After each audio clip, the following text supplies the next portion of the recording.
하나님, 말씀 앞으로 나아갑니다. 영적인 귀와 눈을 열어주시고 주의 말씀 앞에 아멘으로 순종하는 이 시간이 되게 하여 주옵소서. 예수 그리스도의 이름으로 기도드립니다. 아멘. 할렐루야. 주일 3부 예배에 나오신 성도님들 한 분 한 분을 주님의 이름으로 축복하고 환영합니다. 오늘 드려질 예배를 통하여 예수님을 깊이 만나고 기쁨 충만할 수 있기를 바랍니다. 아멘. 먼저 감사의 인사를 드립니다. 저희 장모님 소천하셨을 때 기도로 큰 사랑으로 위로로 함께 해주신 모든 남산교회 성도님들께 다시 한번 깊이 감사드립니다. 저는 이번 장례 예식을 통하여서 다시 한번 결단하고 깨달은 사실이 있는데, 슬픔 당한 자들과 함께 슬퍼하고 그 슬픔의 자리에 함께 머무르는 목회자가 되어야 되겠다라는 사실을 다시 한번 깨닫게 되었습니다.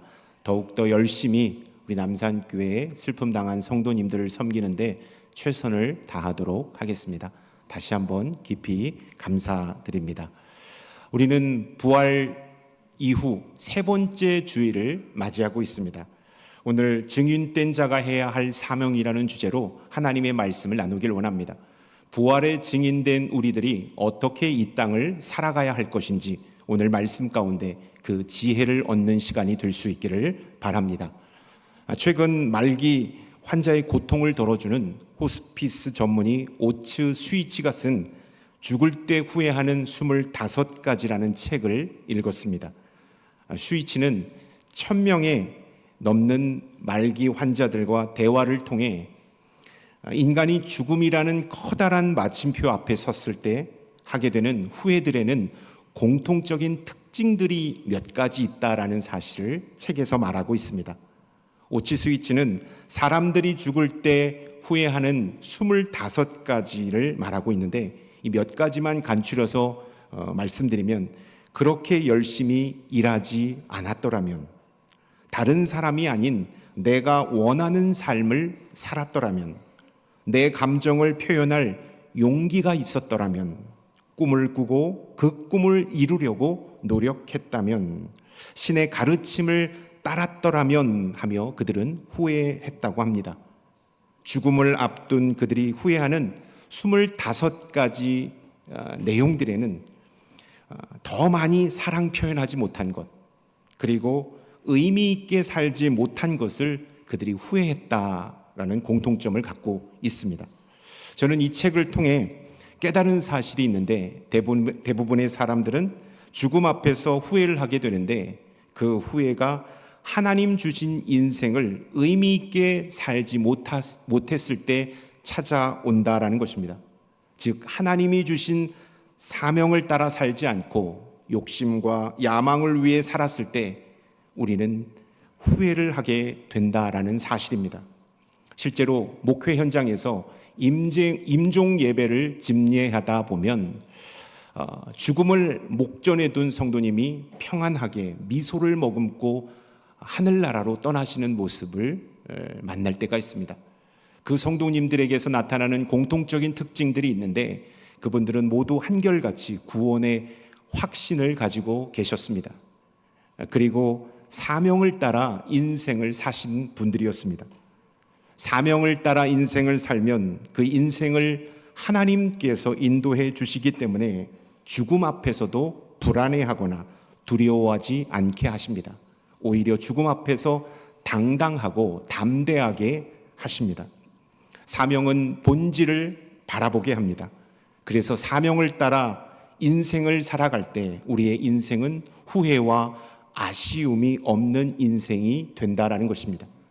많은 사람들이 죽기 전에 삶을 돌아보며 후회를 합니다. 사명이 아닌 욕심과 욕망을 따라 살았기 때문입니다. 그래서 빈번하게 이러한 후회를 합니다.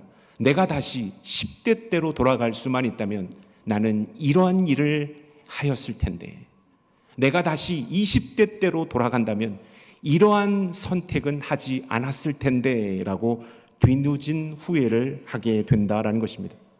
여러분, 우리가 후회와 아쉬움을 남기지 않는 인생을 살려면 본능이 아니라 본질에 충실한 인생을 살아야 합니다. 이 본질에 충실한 인생이란 어떤 인생일까요? 하나님께서 우리에게 명하신 사명을 따라 살 때 우리는 인생을 낭비하지 않습니다. 후회와 아쉬움이 없는 의미 있고 가치 있는 인생을 살게 된다는 것입니다. 그렇다면 하나님과 세상을 향한 우리의 사명은 무엇입니까? 이러한 말씀을 드리면, 이러한 질문을 드리면 성도님들은 이러한 말을 하십니다. 목사님, 그 주제가 너무 큽니다. 사명, 너무 주제가 크고 무겁습니다 라고 말씀하시는 성도님이 계세요.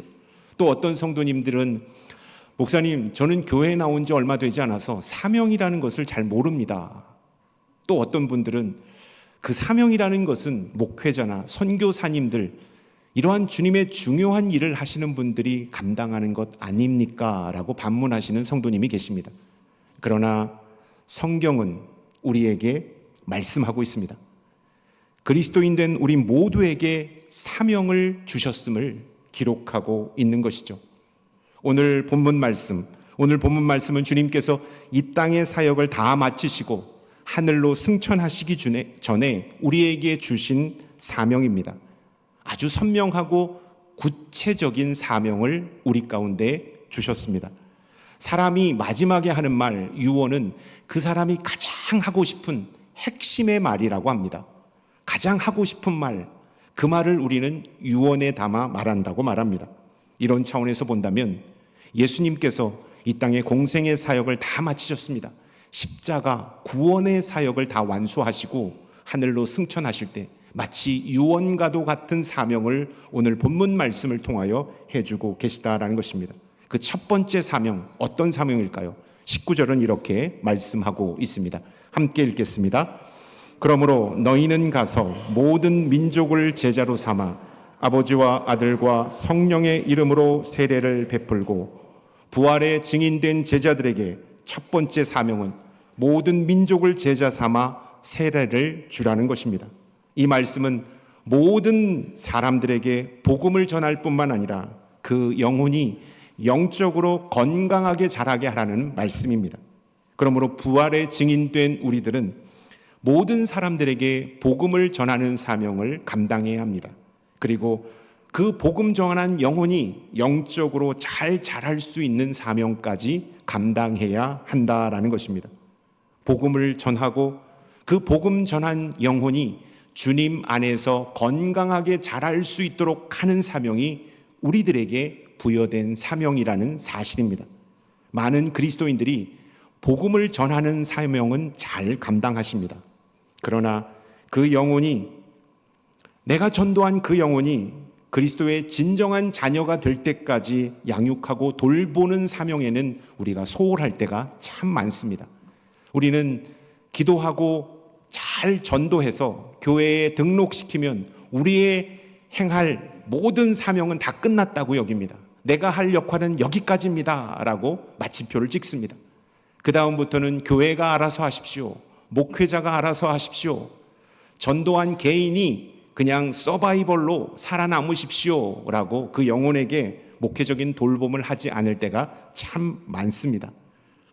그래서 많은 초신자들이 교회에 잘 정착하지 못하고 세상으로 돌아갑니다. 한 영혼이 교회에 전도되어 나오면 그 영혼이 예수님의 제자로 잘 정착할 수 있을 때까지 우리는 제자 훈련을 통하여 그 영혼을 돌보고 그 영혼에게 혼신의 힘을 기울여야 한다라는 사실입니다.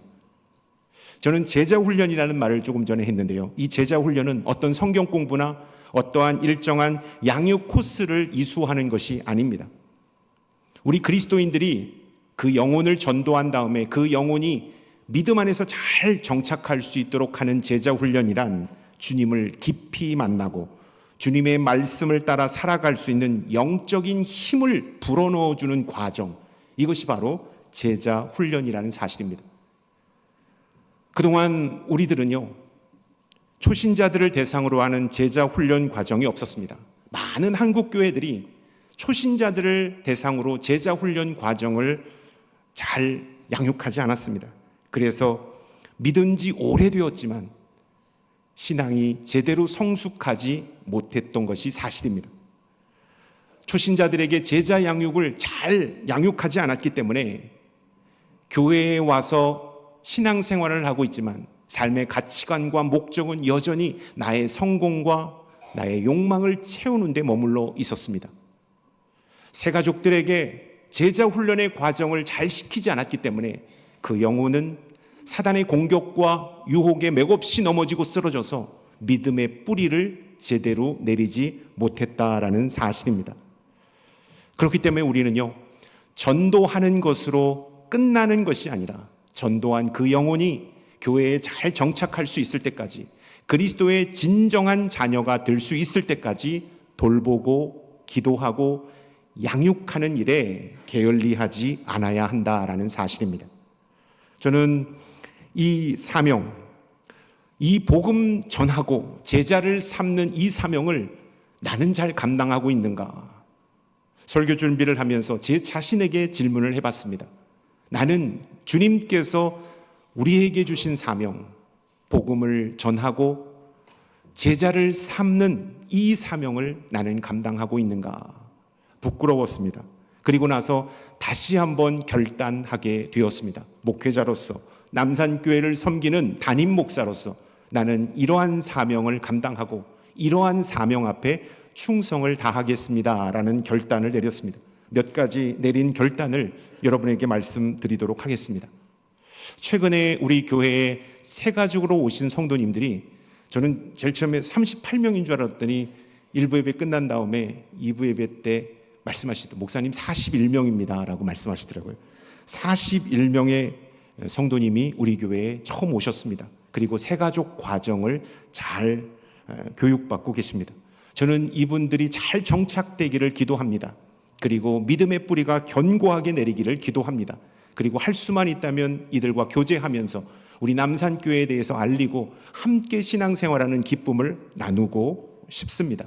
계속해서 저는 새가족들 오면 데이터를 업데이트해서 그들을 위해서 기도하고 함께하고 있습니다. 또 장로님들과 지혜를 모아 이분들이 어떻게 신앙생활 잘하고 좋은 믿음의 동역자도 만나 아름답게 교제도 나누고 좋은 조직과 사역팀에 들어가고 공동체에 들어가서 신앙의 뿌리를 견고히 내릴 수 있을 것인가를 고민하고 기도하고 있는 가운데 있습니다. 그러던 중에 오래전부터 계획되었지만 우리 교회의 1:1 제자 양육이라는 것을 하나님께서 허락해 주셨습니다. 그래서 오늘 오후 저희들은 1:1 양육, 제자 양육 개강 예배를 드리려고 합니다. 1:1 양육, 여러분 생소한 말씀인 것 같지만 동반자와 양육자가 16주 동안 만나서 하나님의 말씀으로 가르침을 받고 그 말씀을 삶에 적용하여 나누는 과정을 이렇게 실천하는 과정이 1:1 양육 과정입니다.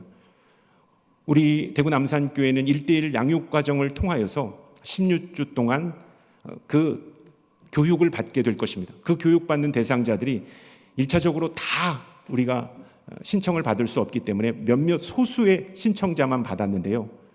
장로님들 일부, 또 권사님들 일부, 안수집사님들 일부, 또 목회자도 이번 훈련에 참여합니다. 총 17분의 동반자가 1:1 양육에 참여합니다. 이제 앞으로 계속해서 확대해 나갈 예정입니다. 1:1 양육을 받으시고 저와 함께 제자 양육을 마친 다음에 이분들이 1:1을 양육할 수 있는 자격이 주어집니다.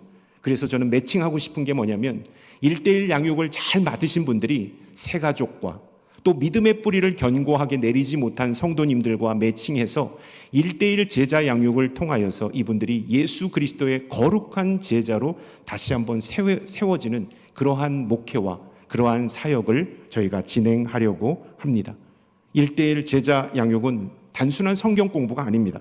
하나님의 말씀으로 나의 삶을 나누고 신앙을 점검하고 그 과정을 통하여 신앙이 변화되는 것, 이 모든 과정이 1:1 양육 과정 가운데 있습니다. 저는 이 1:1 양육이 순적하게 이루어질 수 있도록, 그리고 제가 할 수 있는 지도자반 제자 양육도 혼신의 힘을 다 기울여서 함께 강의할 예정입니다. 그런 다음에 양육자분들과 함께 우리 남산교회 영혼들을 찾아다니면서 그 영혼들이 믿음의 뿌리를 깊이 내릴 수 있도록, 새가족들이 믿음의 뿌리를 깊이 내릴 수 있도록 혼신의 힘을 다 기울이기를 원합니다.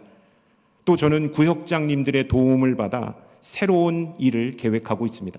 구역장님을 훈련시키면서 그 과정을 통하여 큰 은혜를 함께 누리고 있으면서 제가 구역장님들에게 미션을 드렸습니다.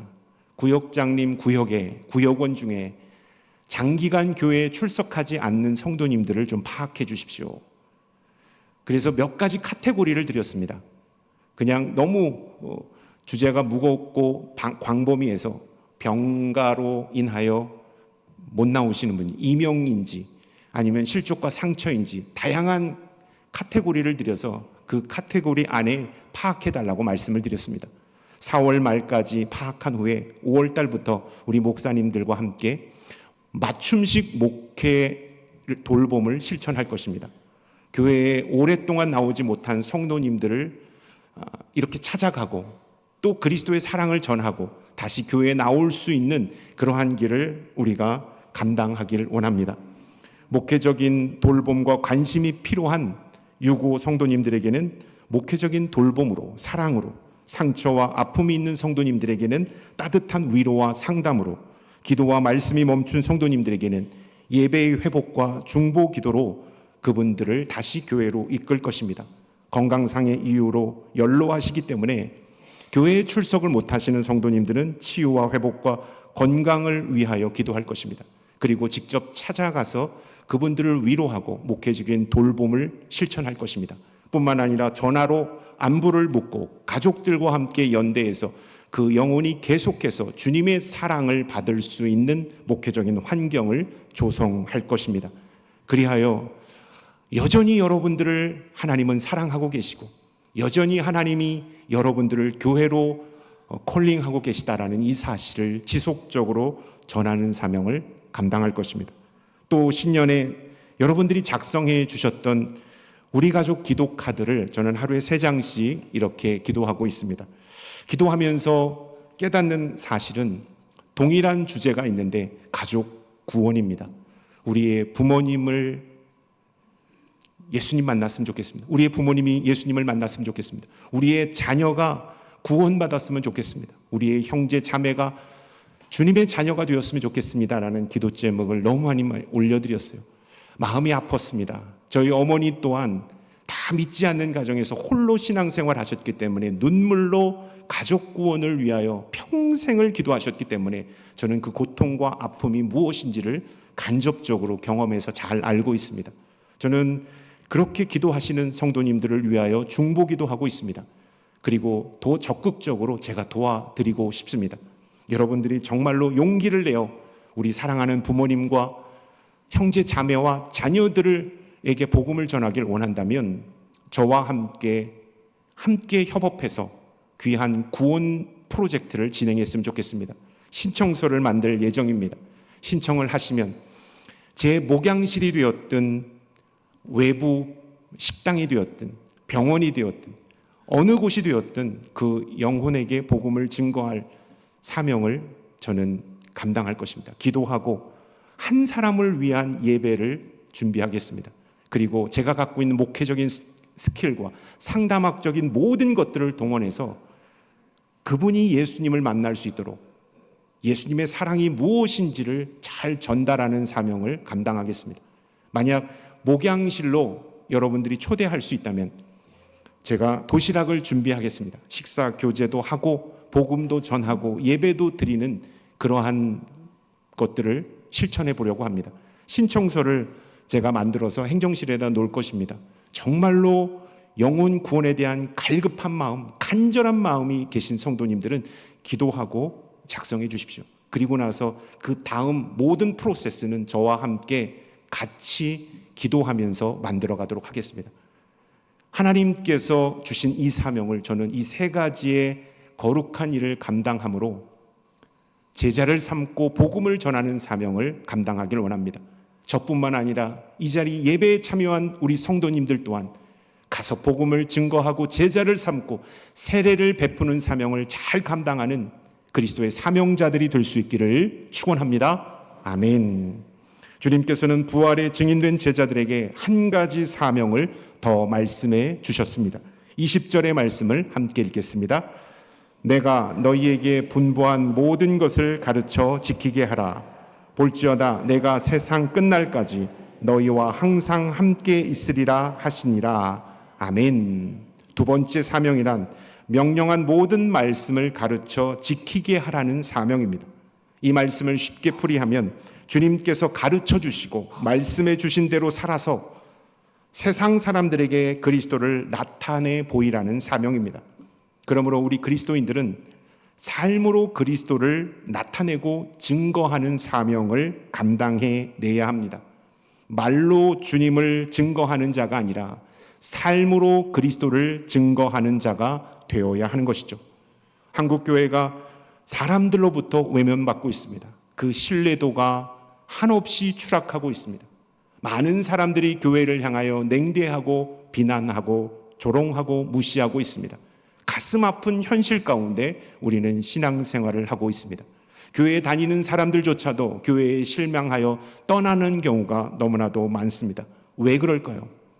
우리가 주신 말씀대로 살지 않았기 때문입니다. 교회 안에서의 삶과 교회 밖에서의 삶이 달랐기 때문입니다. 경건의 모양이 아닌 경건의 능력이 아닌 경건의 모양만을 추구했기 때문입니다. 그래서 세상 사람들이 그리스도인들에게서 실망한 것입니다. 여러분, 그리스도인들이 세상 사람들로부터 잃어버렸던 신뢰를 회복하려면 삶과 신앙이 일치해야 합니다. 저는 세상 사람들에게 잘 보이기 위해서 우리가 그렇게 행동해야 한다라고 말씀드리고 싶지 않습니다.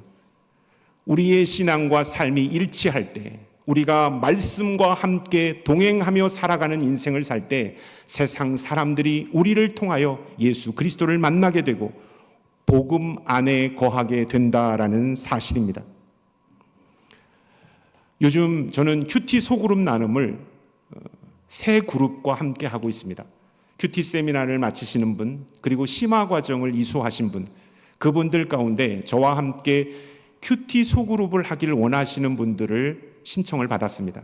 그래서 그분들과 함께 3개조로 편성해서 목요일 오후반, 그리고 목요일 저녁반, 줌, 영상 화상으로 우리가 소그룹을 나눕니다. 그리고 토요일 오전반, 이렇게 3그룹으로 나눠서 1시간 반씩 그분들과 함께 소그룹을 나눕니다. 저는 그 소그룹 시간을 가지면서 큰 은혜를 받습니다. 잘 준비해 오셨고, 제가 인도하는 것이 아니라 순장님이 인도하십니다. 리더가 인도하는데도 저도 그냥 따라가는 팔로우로 함께 참여자로 함께 하고 있습니다. 저는 그 나눔을 통하여서 신앙생활 하는데 어려운 일들, 실패담들, 은혜들을 함께 나누었습니다. 저는 그 나눔을 통하여서 큰 감동을 받은 것이 있다면 말씀을 삶으로 살아내는 것이 얼마나 고통스럽고 어려운 것인지를 소그룹 나눔을 통하여 다시 한번 깨닫게 되었습니다. 예수 그리스도의 말씀을 받은 자답게 이 땅 가운데 말씀을 지키며 살아가는 것이 얼마나 크고 어려운 일인지, 고통스럽고 힘든 일인지를 소그룹 나눔을 통하여 다시 한번 결단하게 되었습니다. 다시 한번 깨닫게 되었습니다.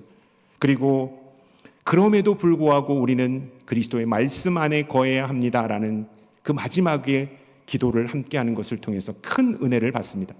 소수의 몇 명만 함께 소그룹을 하는 것을 강조하기 위하여 여러분에게 하는 것이 아니라 우리 남산교회가 장기적으로는 소그룹, 셀그룹을 통하여 하나님의 말씀 안에서 나누고 그 나눈 말씀을 삶으로 살아내는 일에 주력해야 한다라는 것을 저는 말씀드리길 원합니다. 나는 삶으로 그리스도를 증거하는 사명을 감당해 내고 있습니까? 말씀을 정리하겠습니다. 예수님께서는 하늘로 올라가시기 전 제자들에게 2가지 사명을 말씀하셨습니다. 복음을 증거하여 제자 삼으라는 사명과 말씀을 지켜 삶으로 그리스도를 증거하라는 사명입니다. 이 사명에 우리가 온전히 집중할 때 우리는 후회함이 없는 가치 있고 의미 있는 인생을 살게 될 것입니다. 말씀에 비추어서 우리의 삶을 살펴보면 참 부끄러운 것이 많습니다. 우리는 사명을 받았음에도 불구하고 여전히 야망과 세상적인 성공에 집중하고 집착하여 살았기 때문입니다. 그래서 최선을 다하여 산 인생이었지만, 열심히 있는 인생이었지만 지금 되돌아보면 행복하지 않습니다. 후회와 아쉬움이 남습니다. 허무감과 공허감이 우리의 마음을 가득 채우고 있습니다. 왜 그럴까요? 우리가 추구했던 세상적인 성공, 야망, 우리의 욕심은 신기루와 같은 것이기 때문입니다. 잡으면 행복하고 가지면 큰 기쁨이 있을 것 같은데 잡는 순간, 올라가는 순간 그것은 온데간데 없고 허무감과 공허감이 우리를 괴롭히고 있기 때문입니다. 더 많이 가지면, 그 자리에 오르면, 그 아파트에 들어가 살면, 그 대학을 졸업하고 이 직장에 취업만 하면 내 인생이 행복할 것 같았는데 그렇지 않았다라는 것입니다. 목적이 이끄는 삶의 저자 릭 워렌 목사님은 이렇게 말했습니다. 인간은 하나님의 특별한 목적을 위해 지음을 받았으며 그 창조 목적에 따라 우리가 살아간다면 하나님의 풍성한 축복 속에서 진정한 의미의 성공적인 삶을 살 수 있다라고 말했습니다. 여러분, 창조 목적, 이것이 무엇일까요? 예수님께서 우리에게 말씀하신 사명입니다. 우리가 주님 주신 사명에 집중하고 그 사명을 온전히 감당해낼 때 우리는 행복한 삶, 의미 있는 삶, 성공적인 삶을 살아낸다라는 사실을 여러분 기억할 수 있기를 축원합니다. 주님은 오늘 여전히 우리에게 말씀하고 있습니다. 복음을 증거하여 제자를 삼으라고 말씀하십니다. 말씀을 지켜 삶으로 그리스도를 증거하는 사명에 나아가라고 말씀하십니다. 이 사명 앞에 순종하는 우리 남산교회 모든 성도님들이 될 수 있기를 축원합니다. 아멘.